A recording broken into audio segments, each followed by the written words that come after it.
થરાદના શિવનગરમાં દારૂના વેચાણથી કંટાળેલી મહિલાઓએ પોલીસ સામે મોરચો માંડ્યો.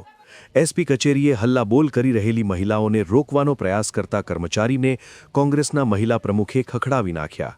મહિલા પ્રમુખે તો જાહેરમાં પૂછી લીધું, તમે કેમ ડરો છો? તમારા હપ્તા બંધ થઈ જશે એનો ડર છે? થરાદના શિવનગરમાં દેશી અને વિદેશી દારૂનું ખુલ્લેઆમ વેચાણ થતું હોવાના આક્ષેપો સાથે મહિલાઓ ઉમટી પડી હતી.